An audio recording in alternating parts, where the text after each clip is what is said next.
अस्सलामुअलैकुम। जनाब Babubhai सोपारीवाला girls primary school, कक्षा 6, विषय हिंदी। काव्य 2, एक जगत एक लोक। बच्चों, पिछली बार हम सीख चुके हैं, इस कविता में क्या बताया है कि यह संसार जो है वो एक मानव लोक है। इस दुनिया में रहने वाले सभी लोग एक जैसे सम्मान के हकदार हैं। जैसे कि यहाँ पर हमें प्रकृति के तत्व के द्वारा बताया है कि रात में एक ही चंद्रमा सारे संसार में अपनी चांदनी फैलाता है, दिन में एक ही सूर्य सारे संसार को प्रकाशित करता है, और हम सब एक ही धरती पर और एक ही आसमान के नीचे रहते हैं। संसार के सभी राष्ट्रों में एकता का भाव लाना ही हमारा सबसे बड़ा कर्तव्य है। हम सब मिलकर प्रगति करें, सबके साथ न्याय हो और मानवता की रक्षा हो, यही हमारा धर्म बने। बच्चों, आज हम देखने वाले हैं इस कविता का स्वाध्याय पोथी काम, जिसमें हम देखेंगे प्रश्न नंबर 1, निम्नलिखित प्रत्येक प्रश्न के उत्तर के लिए दिए गए विकल्पों में से सही विकल्प चुनकर उसका क्रम अक्षर प्रश्न के सामने दिए गए बॉक्स में लिखिए।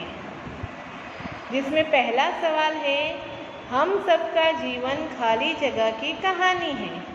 तो किसकी कहानी आएगा? सुख दुख की। हम सबका जीवन सुख दुख की कहानी है, मतलब बी। दूसरा सवाल, हमारा राग कैसा होना चाहिए? हमारा राग सुहाना होना चाहिए, मतलब ए आएगा। खाली जगह ही हमारा सच्चा धर्म है, मानवता ही हमारा सच्चा धर्म है, मतलब डी आएगा। आगे देखें हम, प्रश्न नंबर 2 है, कोष्ठक में से उचित शब्द चुनकर रिक्त स्थानों की पूर्ति कीजिए। यहाँ पर हमें कोष्ठक दिया है, जिसमें से हमें रिक्त स्थान भरना है। पहली खाली जगह है, खाली जगह है सुख दुख की एक कहानी। तो क्या आएगा? जीवन। जीवन क्या है? सुख दुख की एक कहानी है। नंबर 2, हर्ष भरे गाए हम खाली जगह सुहाने। क्या आएगा? राग। तीसरी खाली जगह, राष्ट्रों में खाली जगह यही कर्म हमारा। तो क्या आएगा? ऐक्य। राष्ट्रों में एक यही कर्म हमारा। चौथी खाली जगह, हिलमिल के लहराए खाली जगह का निशान।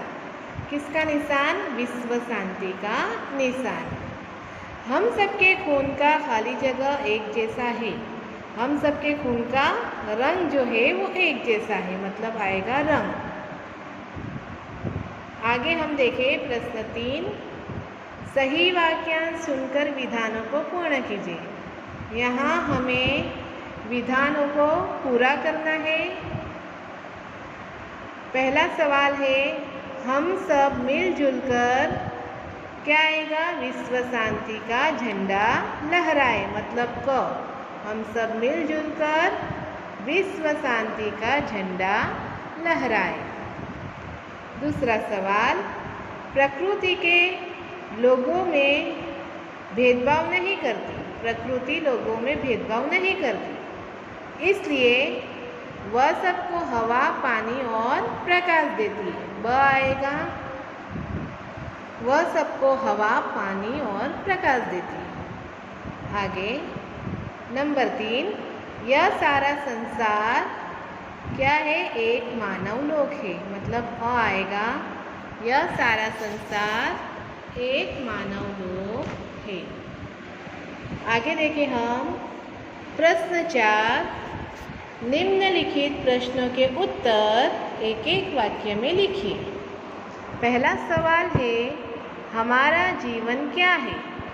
हम कविता में सीख गए हमारा जीवन क्या है? एक सुख दुख की कहानी है। सभी के जीवन में सुख आता है और कभी दुख भी आता है, तो इसका उत्तर आएगा हमारा जीवन सुख दुख की एक कहानी है।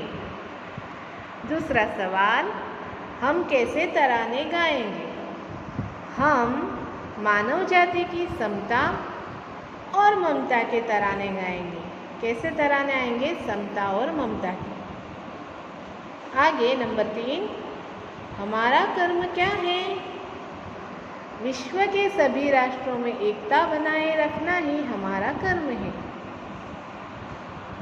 नंबर 4, इस काव्य में प्रकृति के कौन कौन से तत्व हैं? हम बच्चों सीख ही गए हैं प्रकृति के तत्व। तो इस काव्य में प्रकृति के तत्व चंद्रमा, सूर्य, भूमि, आकाश, हवा और पानी है। फिर से देखें, इस काव्य में प्रकृति के तत्व चंद्रमा, सूर्य, भूमि, आकाश, हवा और पानी है। नंबर 5, इस काव्य के लिए आप कौन कौन से अन्य शीर्षक देना चाहेंगे? बच्चों, आप इसको शीर्षक दे सकते हो, जैसे कि मैंने उत्तर में लिखा है कि हम इसके अलावा काव्य को ये शीर्षक देना चाहेंगे, एक विश्व एक धरा तथा हम सब विश्व बंधु। इसी तरह आप भी शीर्षक दे सकते हो। आगे नंबर 6, हमारा धर्म क्या होना चाहिए? सबकी प्रगति हो, सबको न्याय मिले और मानवता की रक्षा हो, यही हमारा धर्म होना चाहिए। फिर से देखें, सबकी प्रगति हो, सबको न्याय मिले और मानवता की रक्षा हो, यही हमारा धर्म होना चाहिए। अब हम देखेंगे आगे का प्रश्न। प्रश्न नंबर 5, निम्नलिखित प्रश्नों के उत्तर लिखिए। पहला सवाल है, हमारा जीवन एक सुख दुख की कहानी है, ऐसा कवि ने क्यों कहा है? हम सीख गए हैं कि सभी मनुष्य के जीवन में सुख के दिन भी आते हैं तो दुख के दिन भी देखने पड़ते हैं। किसी का ना पूरा जीवन सुखी होता है ना दुखी होता है, मतलब जीवन में बारी बारी से सुख और दुख आते रहते हैं। इसीलिए यहाँ पर कवि ने क्या कहा है? हमारा जीवन जो है वो सुख दुख की एक कहानी है। सभी मनुष्य के जीवन में कभी सुख के दिन आते हैं तो कभी दुख के दिन भी देखने पड़ते हैं। किसी का सारा जीवन ना सुखी होता है न दुखी। जीवन में बारी बारी से सुख और दुख आते रहते हैं। इसलिए कवि ने कहा है कि हमारा जीवन एक सुख दुख की कहानी है। दूसरा सवाल, एक जगत एक लोक, ऐसा कवि ने क्यों कहा है? क्योंकि यहाँ पर प्रकृति के तत्व द्वारा हमें बताया गया है कि एक ही चंद्रमा जो है वो सारे संसार में अपनी चांदनी फैलाता है, एक ही सूर्य सारे संसार को प्रकाशित करता है। दुनिया के लोग एक ही धरती पर और एक ही आसमान के नीचे रहते हैं। इस प्रकार प्रकृति के तत्व हम सबके लिए एक है। तो इसका उत्तर लिखेंगे, यह संसार एक मानव लोक है, एक ही चंद्रमा सारे संसार में अपनी चांदनी फैलाता है, एक ही सूर्य सारे संसार को प्रकाशित करता है और दुनिया के लोग एक ही धरती पर और एक ही आसमान के नीचे रहते हैं। इस प्रकार प्रकृति के तत्व हम सबके लिए एक है। आगे का सवाल, एक रक्त का अर्थ समझाइए। रक्त मतलब खून। बच्चों, आपको पता ही है, मनुष्य चाहे किसी भी जाति का हो, सबके खून का रंग कैसा होता है? लाल होता है। मतलब सबके रक्त के रंग की समानता से यह साबित होता है कि पूरी मनुष्य जाति एक है। बराबर। तो हम इसका उत्तर लिखेंगे, मनुष्य चाहे किसी भी देश, जाति और धर्म का हो, उसके रक्त का रंग लाल ही होता है। रक्त के रंग की समानता से साबित होता है कि पूरी मनुष्य जाति एक है। भले ही हमारे रूप रंग भिन्न हो, पर भीतर से हम सब एक हैं। अंदर से हम कैसे हैं? सब एक हैं। आगे का सवाल, घर घर में कौन सा मधुर गान गूंज रहा है? सभी मनुष्य के जीवन में खुशी हो और सभी मनुष्य के सुहावने रागों में अपना आनंद प्रकट करें, ऐसी आकांक्षा से भरा हुआ मधुर गान घर घर में गूंज रहा है। तो हम इसका उत्तर लिखेंगे, संसार के सभी मनुष्य के जीवन में हर्ष हो, सब सुहावने रागों में अपना आनंद प्रकट करें, पूरी मानव जाति में एक दूसरे के प्रति प्रेम की भावना हो, ऐसी आकांक्षा से भरा हुआ मधुर गान घर घर में गूंज रहा है।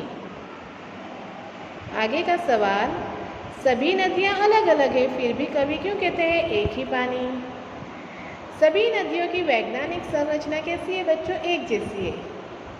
और सभी नदियों का उपयोग मनुष्य के लिए एक ही समान है। इसलिए कवि ने अलग अलग नदियों के पानी को क्या कहा है? एक ही पानी कहा है। तो हम इसका उत्तर लिखेंगे, सभी नदियों के पानी की वैज्ञानिक संरचना एक जैसी है। सभी नदियों के पानी का मनुष्य के लिए समान उपयोग है, इसलिए कवि अलग अलग नदियों के पानी को एक ही पानी कहते हैं। आगे का सवाल, प्रगति, न्याय और मानव धर्म के लिए हमारा क्या कर्तव्य है? हम विश्व के सभी राष्ट्रों में एकता के सूत्र में बांधे। हम सब में क्या हो? समता और ममता की भावना जगाए हम सब में, और विश्व में शांति की स्थापना करें। बराबर। इसीलिए हमारा क्या है? कर्तव्य प्रगति, न्याय और मानव धर्म के लिए हमारा यह कर्तव्य है। तो हम क्या लिखेंगे? हम विश्व के सभी राष्ट्रों को एकता के सूत्र में बांधे, हम सब में समता और ममता की भावना जगाएं, हम सारे विश्व में शांति की स्थापना करें। प्रगति, न्याय और मानव धर्म के लिए यही हमारा कर्तव्य है। बच्चे समझ में आया? ये सारे प्रश्न के उत्तर आपको आपकी हिंदी की स्वाध्याय पोथी में सुंदर अक्षरों में समझ के लिखने हुए। Thank you.